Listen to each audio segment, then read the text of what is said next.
Did you know that every year, American farmers harvest more than 350,000 tons of cherries? Thanks to a mild climate and fertile soil, states in the West and Pacific Northwest have become the ideal home for some of the world's most famous cherry varieties. Plump, bright red American cherries captivate not only with their striking appearance, but also with their rich sweetness balanced by a hint of tartness. That's why they've become the star ingredient in countless beloved treats. Sweet and tangy cherry jam, the perfect topping for cheesecake, the classic filling for famous pies, or a vibrant garnish in cocktails. But how does each cherry keep its fresh orchard flavor all the way to the jar of jam on your table? Let's uncover that fascinating journey in today's video. Our journey begins in Washington State, the region proudly known as the cherry capital of America. Here, vast orchards are carefully maintained with precise, science-based farming practices. Farmers enrich the soil with nitrogen fertilizers, while specialized machinery tills the land, eliminates weeds, and ensures the proper looseness needed for healthy growth. Cherry orchards require soil with excellent drainage to prevent waterlogging and support strong root development. Most importantly, the soil's pH must fall between 6.0 and 7.0. If the soil is too acidic, farmers apply lime to restore balance and create ideal conditions for cherry trees to thrive. Climate is another key factor. Cherry trees need a cold winter, with 700 to 1,200 hours below 45 degrees Fahrenheit, to trigger vigorous growth in the spring. Once the soil is ready, the next step is preparing the seedlings. These young trees are propagated in specialized nurseries that supply cherry farms across the United States. After a year of careful cultivation, the seedlings reach about 30 to 50 inches in height, with trunks sturdy enough for transplanting. They are usually lifted from the nursery beds in the fall or early winter, when the trees enter dormancy, reducing the risk of damage. Immediately afterward, the seedlings are transported to a facility for sorting. Here, they are classified into three main groups. Group 1 with at least 5 branches, Group 2 with a minimum of 3 branches, and Group 3 with 2 to 3 branches. Seedlings that are too small, crooked, or weak are discarded and destroyed, never making it into the main production line. After sorting, the seedlings are bundled into groups of 10 and tied with color-coded strings to prevent mix-ups. Before storage, they are sprayed with protective treatments to guard against fungal diseases. The seedlings are then placed into cold chambers, where the temperature is kept around 32 degrees Fahrenheit with humidity levels between 94% and 96%. This carefully controlled environment preserves their vitality throughout the winter, ensuring they are ready to be planted in the orchards once spring arrives. When spring arrives, it marks the ideal time to begin planting cherries. After leaving the nursery, the seedlings undergo an important treatment. Their roots are soaked in a solution with antibacterial and antifungal properties. This creates a protective coating that shields them from many soil-borne diseases. To start planting, specialized machinery digs long trenches about 24 inches deep, providing the perfect space for root development. The seedlings are placed neatly into the trenches, then covered with soil and lightly pressed down to secure them. At the same time, farmers apply a special granular fertilizer enriched with silicon compounds. This slow-release fertilizer gradually dissolves, supplying a steady source of nutrients to support the delicate roots during their early growth stage. Next, farmers walk along the rows to adjust each seedling, making sure the trunks stand upright while firmly packing the soil around the base to stabilize them. Since the trees have just come out of dormancy, their branches are still bare. That's why watering immediately after planting is crucial. It not only replenishes the needed moisture, but also helps the seedlings adapt to their new environment, marking the beginning of their growth journey for the season ahead. Many people mistakenly believe that cherry trees need constant watering, but in reality, once a week is enough. During the early stages, drip irrigation systems are installed to deliver precise amounts of water, while windbreaks are set up to protect young trees from strong gusts.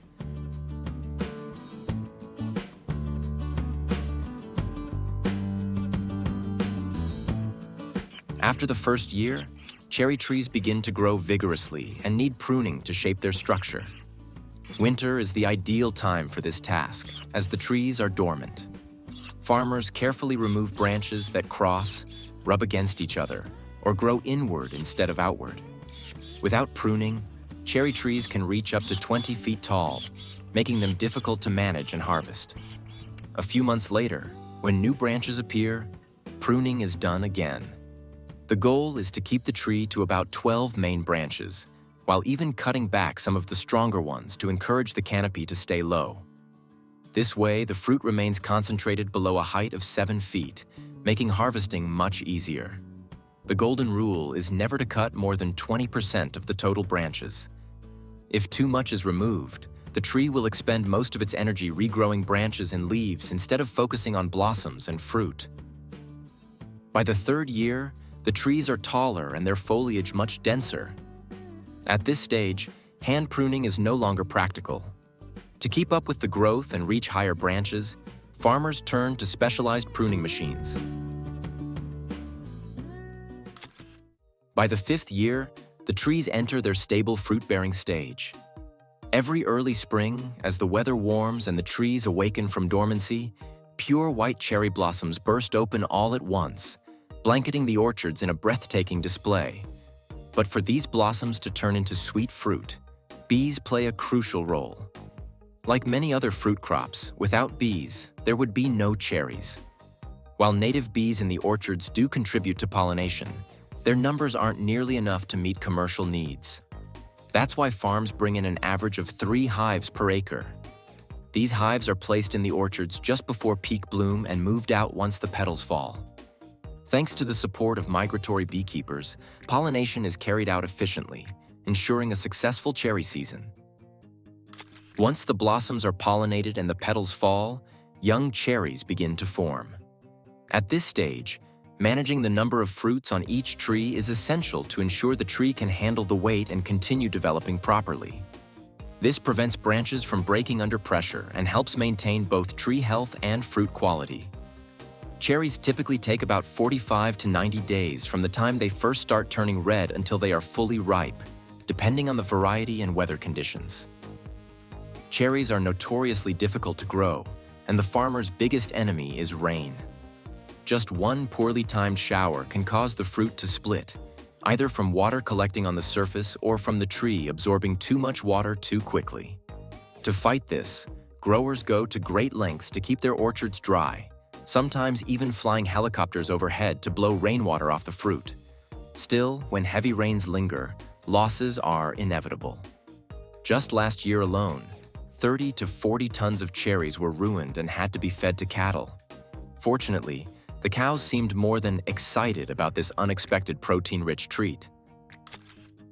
The cherry harvest is a crucial stage, requiring both skill and care to ensure the best fruit quality. Harvesters usually pick each cherry gently by hand, keeping the stem attached to extend shelf life and preserve natural freshness. This method not only makes the fruit look more appealing, but also improves its durability during transport to distant markets.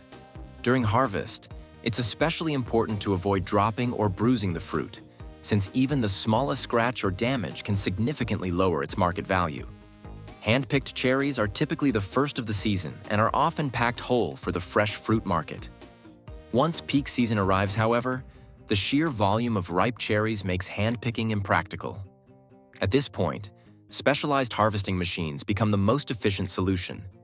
Each machine is equipped with a massive tarp spread beneath the tree.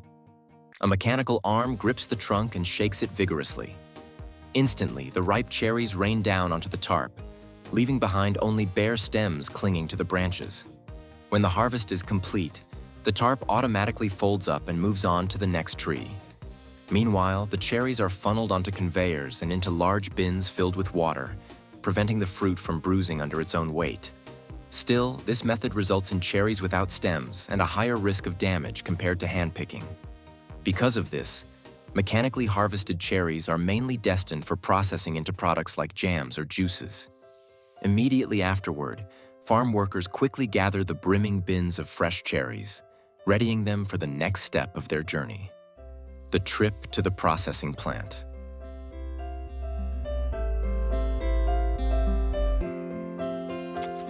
When the cherries arrive at the factory, hand-picked batches are first given a quick rinse outside. They are then brought inside and poured onto conveyors for a second wash. At this stage, automated washing systems use clean water combined with a mild cleansing solution to completely remove dirt, leaves, and leftover stems, while still ensuring the fruit remains undamaged. Next, the cherries move through a modern sorting system equipped with sensor technology. Each fruit is evaluated based on color, gloss, size, and surface condition.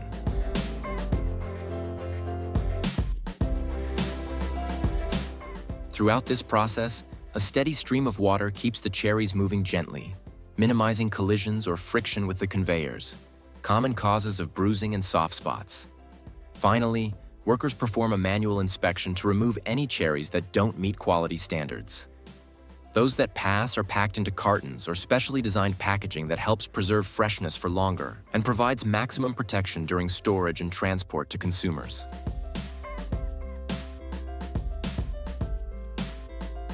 For cherries harvested by machine, the handling process is much more intensive. First, large bins filled with cherries and water are lifted by forklifts and dumped into hoppers, leading to the initial washing area outside the factory. Here, the fruit receives a preliminary cleaning, but because of the massive volume, workers sometimes have to use shovels to clear cherries that get stuck on the conveyors. After this first rinse, the cherries move straight into the secondary washing area inside the plant. This stage is similar to that of hand-picked fruit, using automated washing systems with clean, continuously flowing water to fully remove any remaining dirt.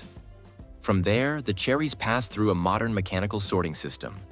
But instead of being carefully packed into small, delicate boxes, these cherries head toward another machine, where both stems and pits are completely removed, preparing them for the next stages of processing, such as making jams, juices, or pie fillings. The first step is removing all the remaining leaves and stems. A specialized roller system is designed to grip the stems and pull them off, while the round fruit continues rolling on to the next stage. Afterward, the cherries are thoroughly washed, but there's one part water can't remove: the hard pit inside. The next machine takes care of that. Each cherry is held in place and fed into the pitting mechanism. Tiny metal prongs pierce the flesh and push the pit out, leaving behind the juicy, bright red fruit.